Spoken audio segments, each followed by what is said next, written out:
to my channel. My name is Bodhi, and thank you for joining me today or in this moment. And I'm going to offer some Ayurvedic tips for the transitioning season of summer, which is Pitta time of year, to fall, which is Vata time of year.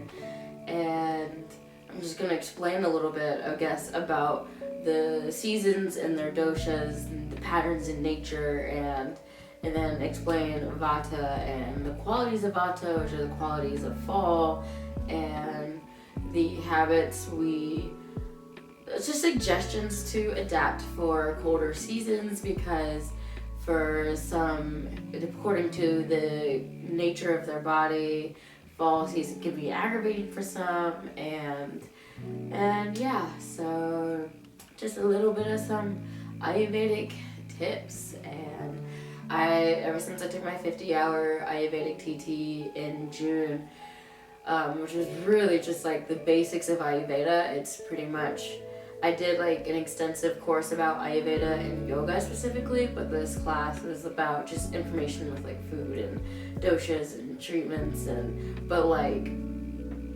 more just on like a spirit, like not so much in a consultant or I'm a doctor or anything like that. That is years of training, but this is like information, and I can really only like offer like suggestions, just like, hey, try this. So that's what I'm going to talk about a little bit today.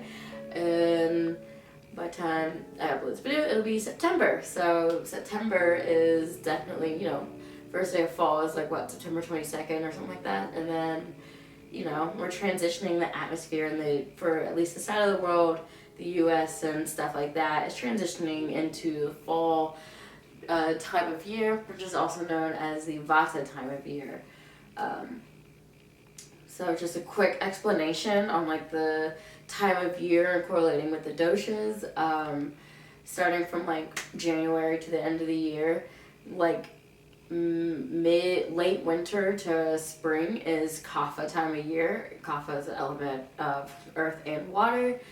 And then basically summertime is Pitta season, and that varies too, with global warming and everything, it gets hotter sooner. So Pitta season is really just when it starts to get hot, because Pitta is a combination of fire and water.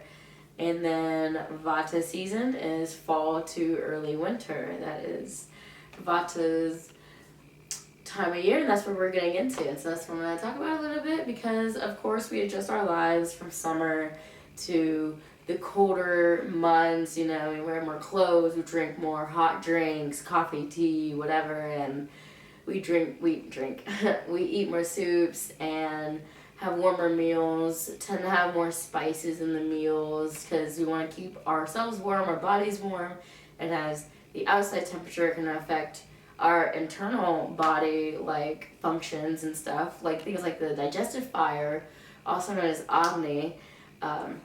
It's super important to kind of adapt to these habits, and it's stuff that's like logic, it's common sense, we do this naturally, but there's some specific things that that can be like implemented to help get us through the season that is dry, very cold, and granted, like it rains of course, but for the mostly dry, chillier days, I'm just gonna offer some tips to get through that.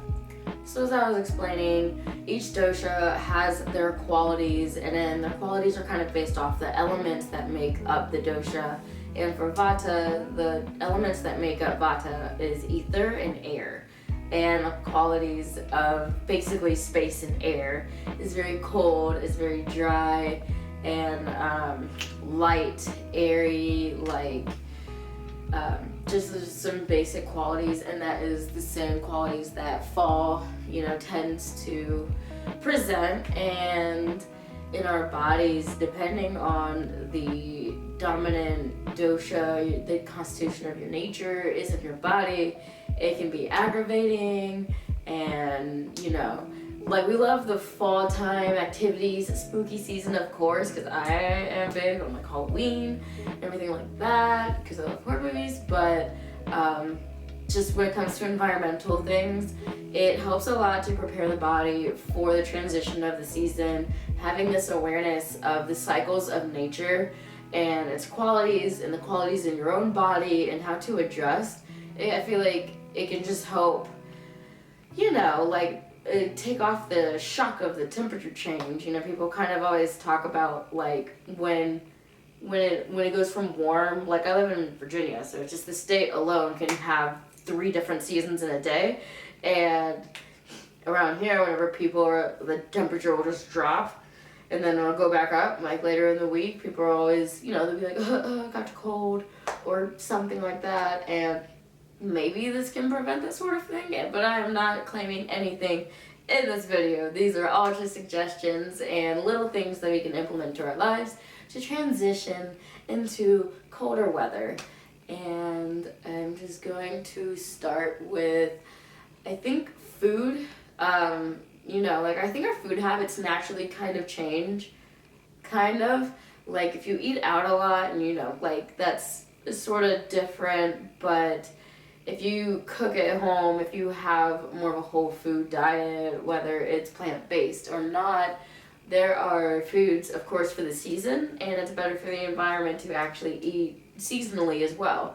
And I feel like just eating seasonally can help your body stay with the flow of the seasons and stuff, because we can't get around the changes, and it just helps to also adapt to it. There's like a seasonal food list where you can kind of follow these foods and ideas for like meals and stuff like that, because the qualities of Vata are so light, airy, spacey. It's easy. We get cold too. The cold does a lot for our body, since our body is naturally room temperature.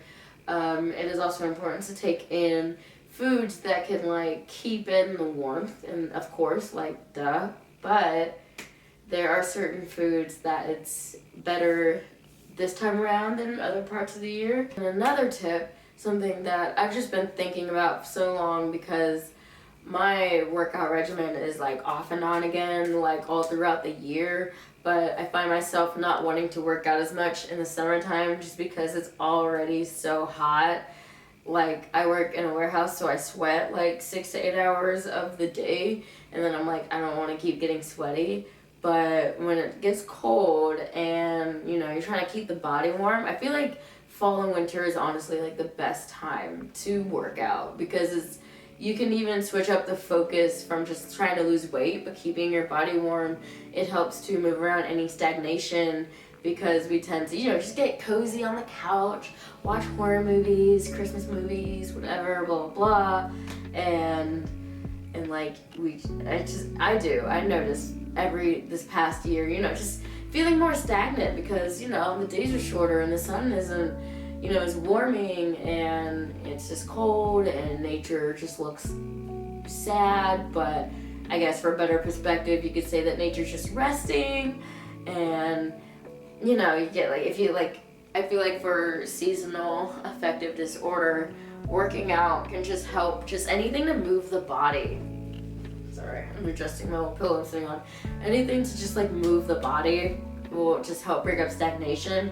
And I feel like Vata season, Vata within a personality, I guess, Vata carries elements of creativity because of its space, its movement to create, that a lot of creativity can be stimulated maybe during this time of year. I don't know. That's why we come up with some creative recipes for pumpkin spice everything. But I feel like you can use cold seasons to really hone in on projects you've been wanting to do. When we don't go outside as much, we're not as active socially or whatever, it can be a time to sit with yourself, try new things, and get creative too.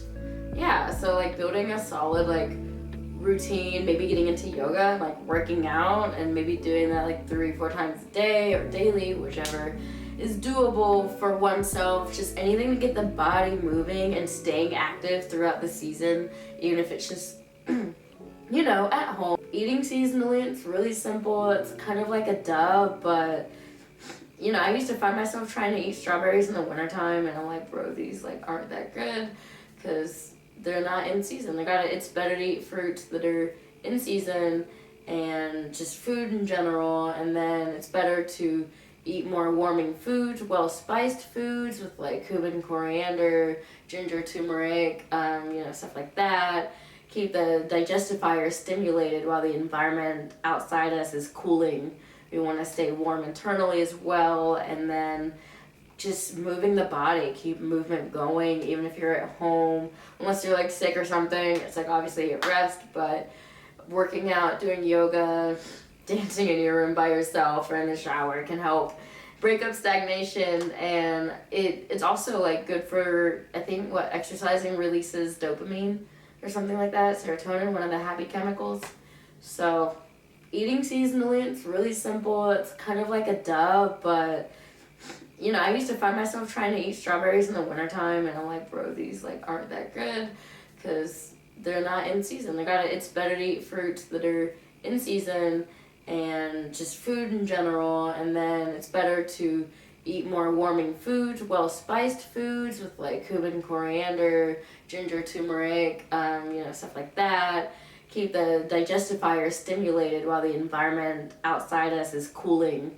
We want to stay warm internally as well, and then just moving the body, keep movement going, even if you're at home, unless you're like sick or something. It's like obviously at rest, but working out, doing yoga, dancing in your room by yourself or in the shower can help break up stagnation. And it's also like good for, I think, exercising releases dopamine or something like that, serotonin, one of the happy chemicals. So just little things that can help boost us through the season. And then the sesame oil thing. So I hope this video kind of has some cool insight for you guys. If you've never, like Ayurveda is still so new to me. Like I really only gotten all this information just 2 months ago. So like trying to like figure out the cycles of nature and how I can align my body and habits with the cycles of the year too. It's almost like an intimate understanding of just the environment around you, understanding Ayurveda, and so grateful for these lessons that the 7 rishis passed down to the saints and sages and gurus, and they passed it down to, it's all over, Ayurveda is Eastern, like in like India, Hindu or whatever, Vedas. But so hope you guys like this video. Let me know if you want more videos about like this. Ayurveda goes forever, patterns and habits, even into the mental health, physical health, and external reality, like patterns of nature. It's cool. It's like endless. So I hope you guys got to take something away from this video. I hope you're excited for fall. If you are, because I'm excited for fall. I'm tired of the heat. And I will see you guys in my next video. Om Shanti, Shanti, Shanti.